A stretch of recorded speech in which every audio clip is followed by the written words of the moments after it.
And a voice came out of the throne, saying, Praise our God, all ye his servants, and ye that fear him, both small and great. And the woman was given 2 wings of a great eagle, that she might fly into the wilderness, into her place, where she is nourished for a time, and times, and a half a time, from the face of the serpent. Hey, a new note. It's been folded carefully in the corner of this page. The writing, it's not my mother's. S. I found the book in your effects. I've concealed it where no one can get their hands on it. I can assure you, awaiting your instructions, I will hear your reply like he who hears the angel. Hears the angel? What does that mean? Oh, it's probably the place where she was expecting to get the location of the next note.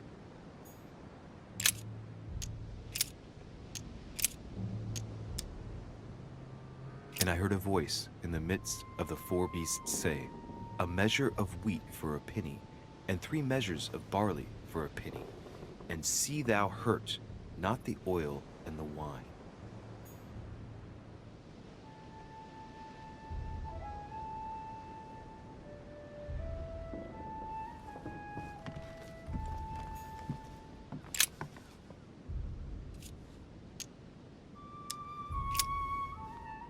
There's something else behind this painting.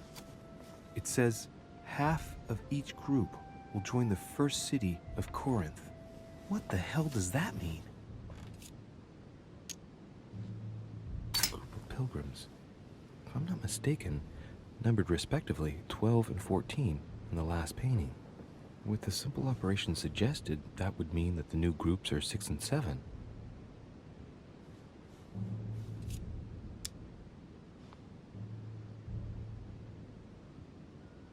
Must be the group of pilgrims mentioned from before.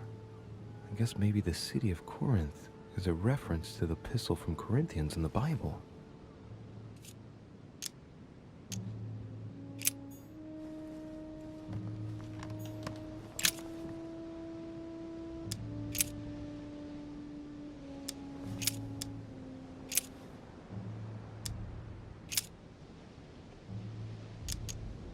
For you are bought with a price. Therefore, glorify God in your body and in your spirit, which are God's.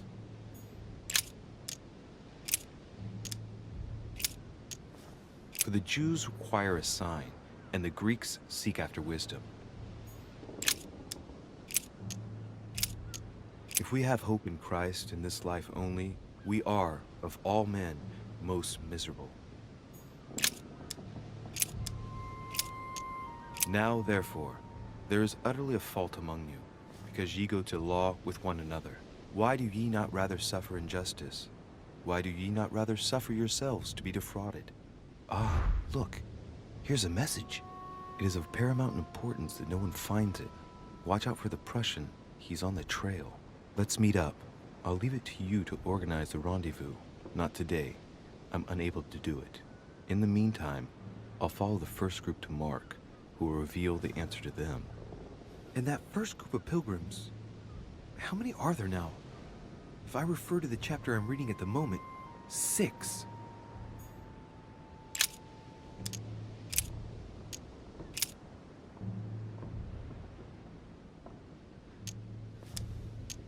Then came together unto him the Pharisees, and certain of the scribes, which came from Jerusalem.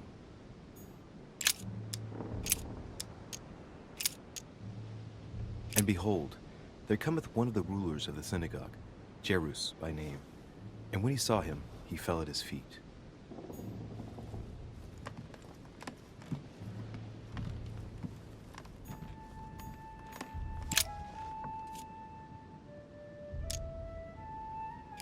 There's nothing worth noticing here.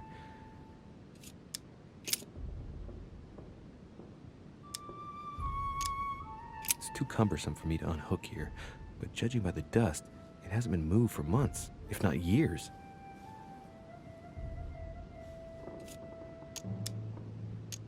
There are finger marks, deliberately drawn in the dust. 8 in all. Little characters are engraved on the chest of drawers under the urn. It's a sentence in Hebrew. Choosing the Hebrew alphabet is no coincidence. It's got to be a reference to the Bible.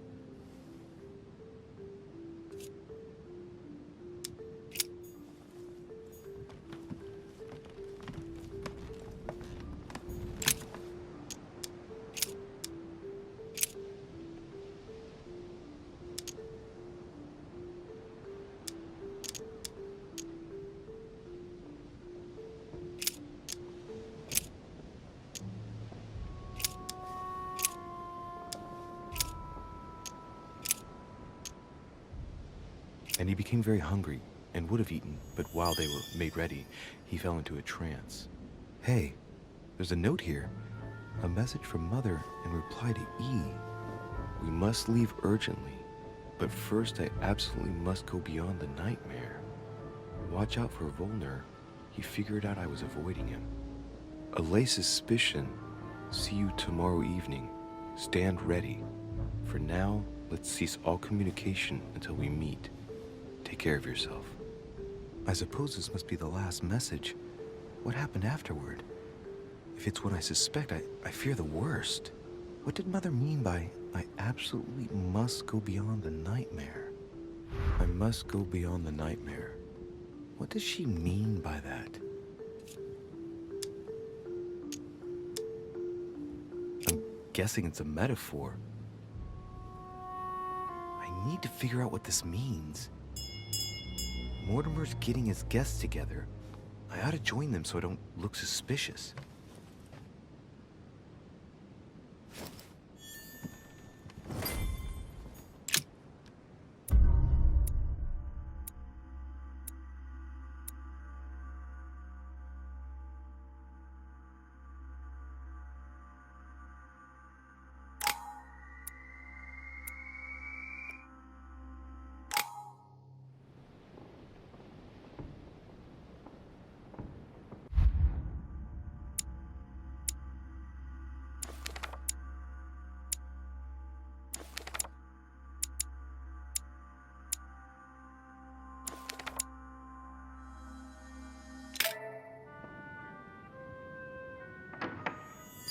Time I went back and joined everyone in the small salon.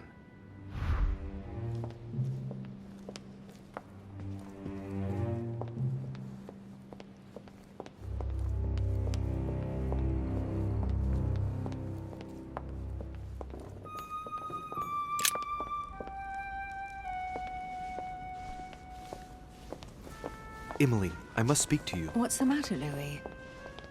I have news about your sister. What have you found out? Look, I've started piecing together the events leading up to my mother's disappearance and your sister's. Did my mother know about your secret? Yes, even though I belong to the English chapter, her rank in the Order gives her access to a good deal of personal information. It must have been Emma I saw in my vision. I was given to understand that my mother and your sister bonded during their stay. If Mother's really killed her sister, I'd better find her by myself. They say they spent a lot of time together. They got along well. Oh, really? Do you think your mother liked Duchess Hillsborough? Of course she did. After all, she's your sister. Well, we'll find them, Emily. Trust me. Should I speak to her about my vision? If what I saw is true, she might want to take revenge. Emily, there's something else. Go on, then. It's about your sister. I don't know what happened exactly, but it's possible that my mother had a go at her. I know, Louis. I found out that same evening. Well, thanks for not trying to hide it. What? Why didn't you tell me? I didn't know if I could trust you. Now I know I can. It seems that your mother tricked Emma. She apparently asked her to hide an important book, so that even she wouldn't know where it was. And then she shot her like a dog to make sure no one would ever find it again.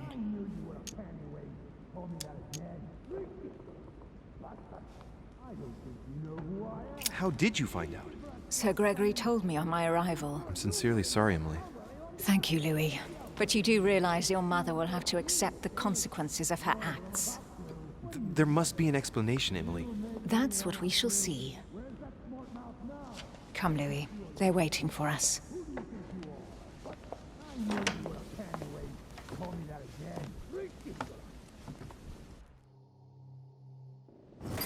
You will pay dearly, Peru. I'm sure you were involved somewhere along the line. That's right. Pretend you don't know. One piece of advice. Don't travel through France on your way back, or it'll cost you dearly. Calm now, my friends. Let's calm down. Everyone seems to be a little unnecessarily heated. Don't forget where you are, please. What's going on here exactly? Sir Gregory called us together to introduce the last guest. But hardly had we arrived when he set upon Monsieur Peru. And who is this charming character? Manuel Godoy, the Duke of La Alcudia. He's the head of the Spanish government, Monsieur de Richet. He's the one who, in practice, controls Spain. How could you dare do such a thing? Dios mío, you are all out of your minds! Really, Duke Manuel? What made you kick up such a fuss? What? Have you not heard? Well, let me inform you that yesterday morning at 10:22 a.m. precisely, in the middle of the Place de la Révolution in Paris, by decree of the National Convention which Monsieur Peru works for, King Louis was guillotined. What? Oh, no. The King of France is dead, gentlemen. Our monarchies are in danger. I have said it before. How dare they? Oh, dear. Oh, as if it... Friends, let us calm down. Don't pretend to be surprised. He got a fair trial. Ridiculous! Bastard! He was sentenced to death by 361 votes to 360. You beheaded a king for one vote! Is that your democracy? What an obnoxious act. Until this, anything was possible. This political coup will have grave consequences. France is lost. Gentlemen, please. Let us take a step back a moment. In the name of holiness. He was the highest representative of God in France, Emily.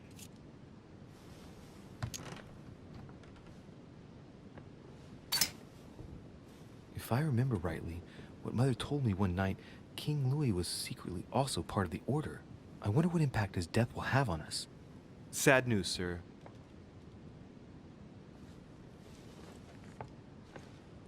With whom do I have the pleasure of speaking?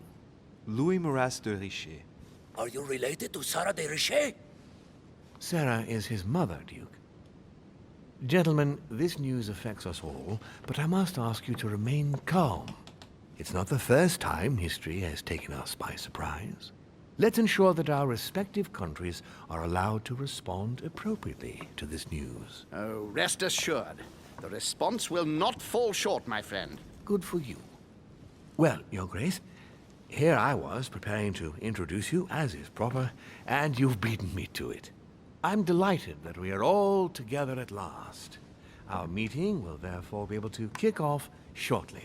I have just a few more little preparations to take care of before you all find out the reason for your presence here. In the meantime, I shall leave you to get to know one another. When you hear the bell, please proceed to the conclave room on my left, behind that door. I'll see you later.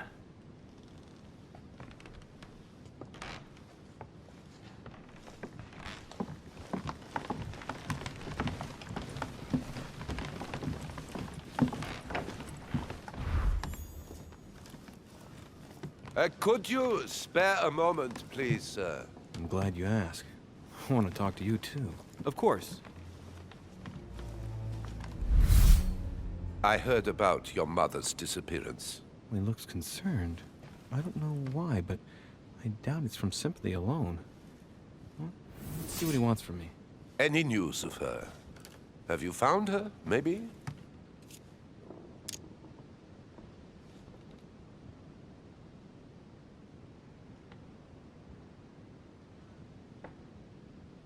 Hear you speak, it sounds like you and my mother were close. Let's say I hold your mother in high esteem, yes. We were even planning to work together. That's what he was getting at. Did she tell you about our arrangement?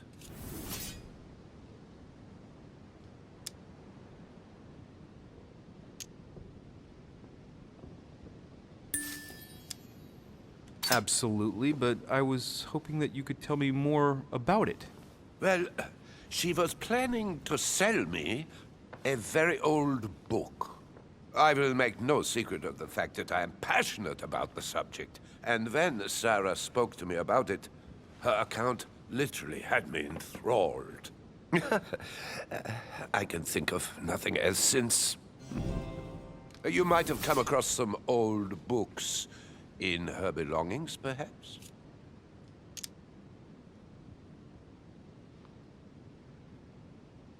As my mother's got so many old books, I'm afraid I won't be able to... Oh, it's easy. You can't mistake this one.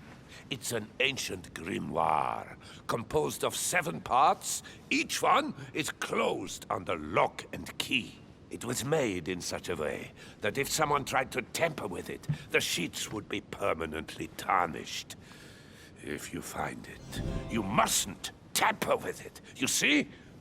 That's unusual. Unfortunately, that doesn't ring a bell.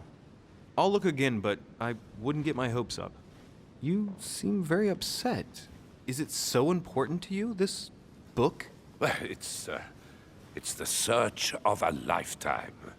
What can I say? Every time I move closer to it, it seems to slip away at the last minute. I was very surprised to learn that your mother had it in her possession. I thought it was with a certain von Borchardt in Paris. Do you know him?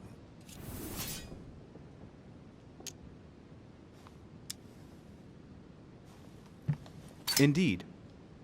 One of your close friends? No, not really, but we were close once. Precisely over the case that concerns us now, because he claimed to have the book I'm looking for. Another dishonest person. What can you say? Can't trust anyone these days, huh? No, you can't.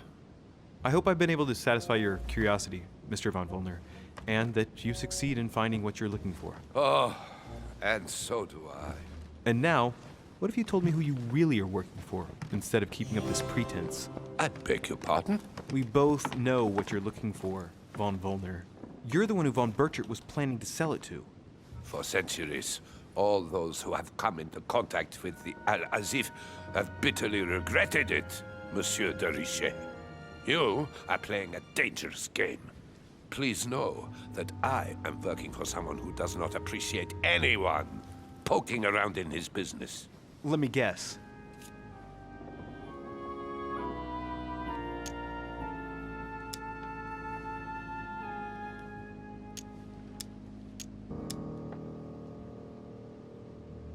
Lord Mortimer. Oh, you are way off the mark. There's nothing more for us to say. Goodbye.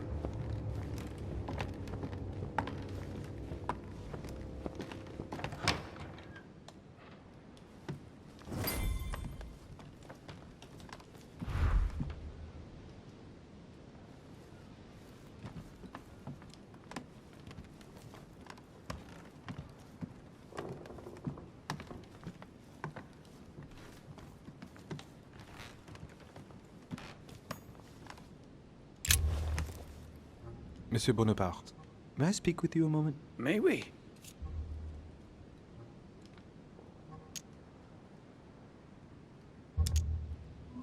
What do you think of Duke Godoy? Well, I'd rather not express any opinion of him. Why is that? His reputation is enough for me.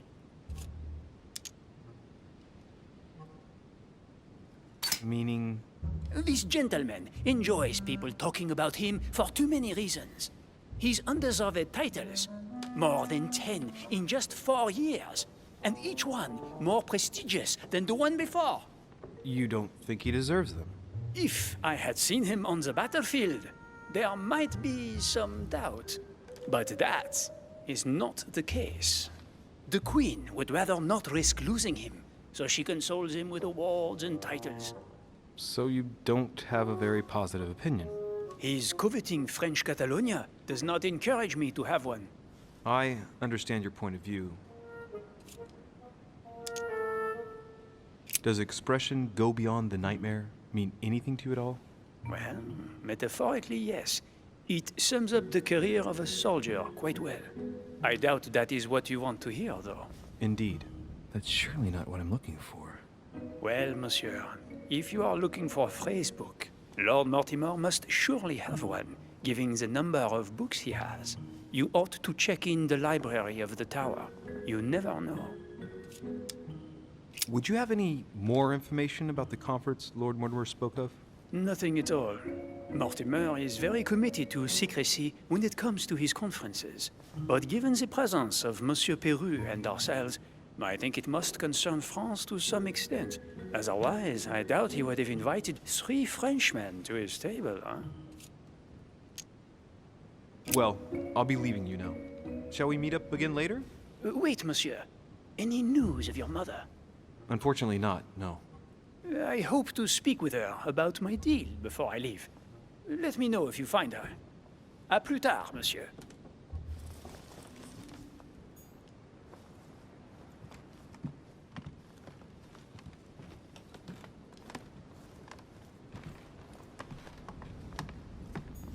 A Greek drachma. One of the rare ancient coins to be mentioned both in the Bible and in the Quran. Chronicles of the Amber Princes. As I recall, Dorkin was my favorite character.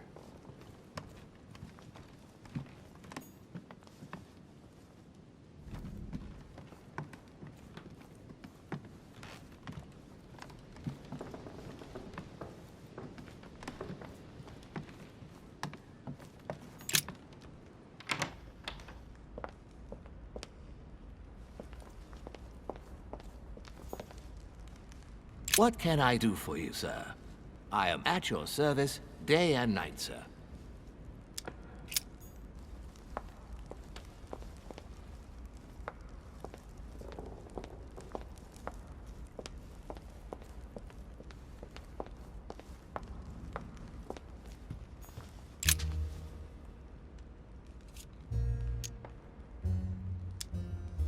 Mr. President, what do you think about your counterpart, Duke Manuel? I'm very surprised he was able to accept Lord Mortimer's invitation, given the political situation in Spain. I wonder what promise Lord Mortimer could have made to make him agree to come here, given the circumstances. Who knows? Go beyond the nightmare. Does this line remind you of anything in particular? You've caught me unaware here, Louis.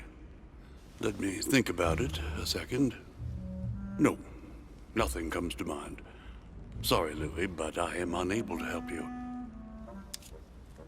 Mr. President, can you tell me a little more about the coming conference? Of course, Louis. That's why we're here. Lord Mortimer or Sir Gregory regularly organize meetings like this to put forward major projects. What do you mean by major projects? I'd prefer to let Lord Mortimer explain that to you, Louis. Let's say he brings together influential people in order to consider possible actions to undertake to guarantee the future of nations. Do you know the theme of the conference? Not in the slightest. None of the guests know the theme before arriving. But you'll see, everything will turn out fine. Don't worry. Well, thank you for your time. Don't mention it, my young friend. Regarding your question on the nightmare, don't hesitate to question the others about it. Maybe one of them knows more than I do. That's a good idea. Thank you once again. I'll see you in a little bit.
family ancestor, apparently.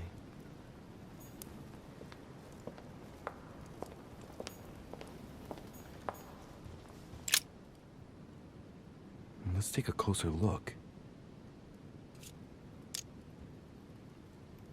Judging by the shape, I'd say they're Criollo cocoa beans. The chocolate of the Mayas, the rarest of the beans.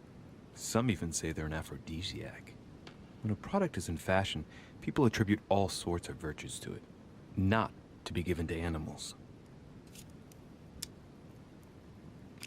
Dark chocolate beans, very bitter. They're greatly prized in high society.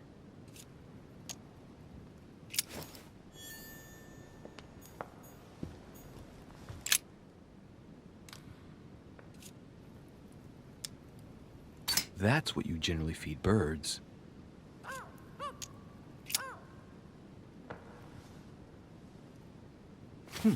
Might come in handy.